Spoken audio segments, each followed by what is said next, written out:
being a woman, and I have incredible women that my life has given to me. I am everything. I am strong and gentle. I am smart and silly. I am beautiful and authentic. So, what are your reaction initially to those start points? I mean, it seems to me that you ask women what they think they like being a woman, what do they think about it, and you get a lot of women who say, I love being a woman. I love being. I think a good word they use is womanly. I just love that being a woman. Now, is that your experience of women you know or have known that they're very comfortable in their skin?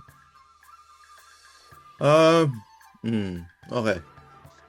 I wouldn't say it's the experience of most women. I would say it's the experience of that probably is coming from a woman in her 20s. It doesn't matter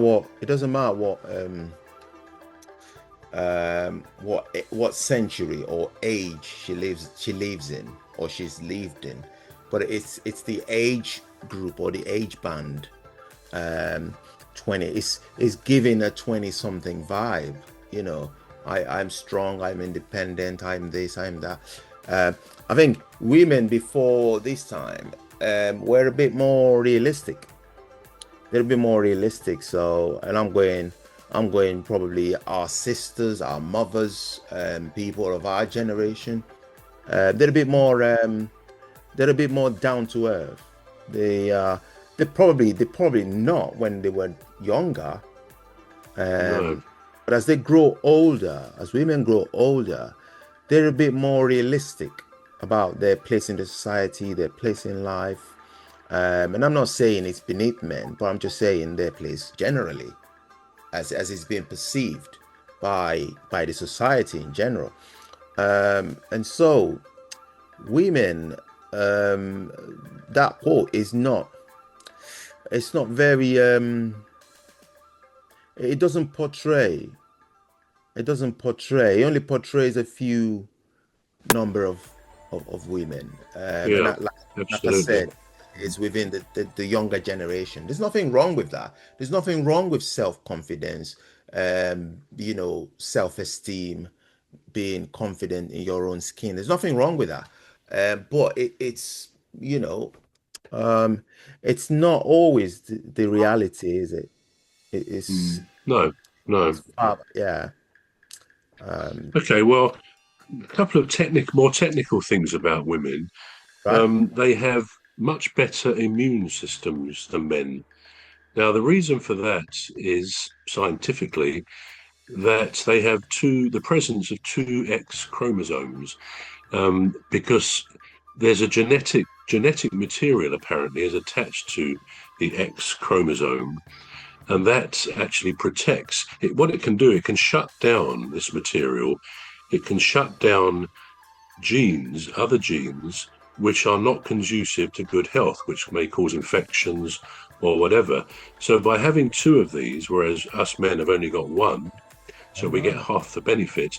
But because of two, they're much less likely to get infections, and if they do get them, they're much stronger in fighting them. So that makes a difference. And of course, we know women live longer on average.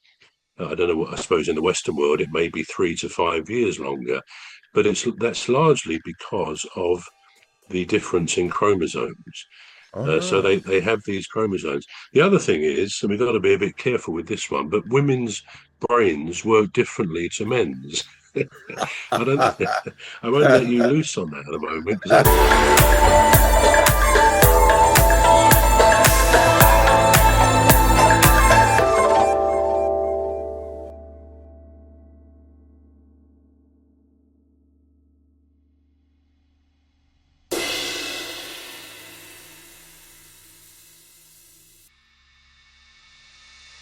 I let you loose on that at the moment because I dread to think what you might say.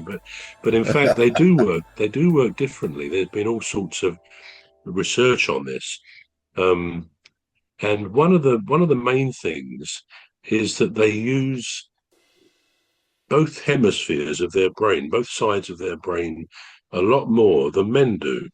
And Oh, this apparently can make them very good at multitasking. It gives them a very good memory. And also, part of the lots of research have been done into the wiring of men's and women's brain. oh. Um, but one of the just reminding myself what that bit was. Yeah, they have a higher pain threshold than men. Now you might think that's because of the pains of childbirth, um, but it's not really that. It's again, it's I see the technical reason for that. The main reason is that yeah, that's what happens because of this using both sides of the brain. They tend to remember pain in a much different way to men. So Oh. it's not that it's preparing them for childbirth or any other pain, but they have a different memory of what pain can do.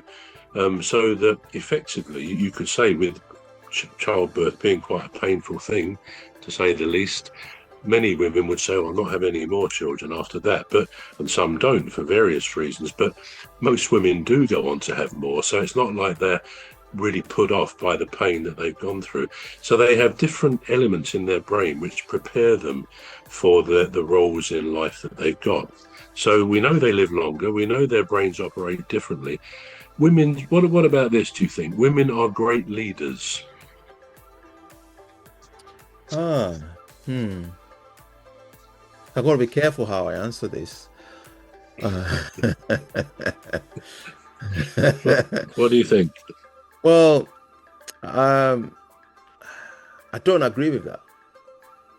You I don't. don't. No, I don't actually. I don't agree they're great leaders or good leaders or better leaders than men. I don't. And my reason is very simple. Women are mostly, oh, that's the word. No, women, yeah, women are mostly guided by emotions, which isn't really a good quality for leadership. So once emotions get in the way of you making a decision, then your decision is likely to be flawed. And I'm not saying men's decisions are flawless, no, but there's a higher percentage of it being flawed.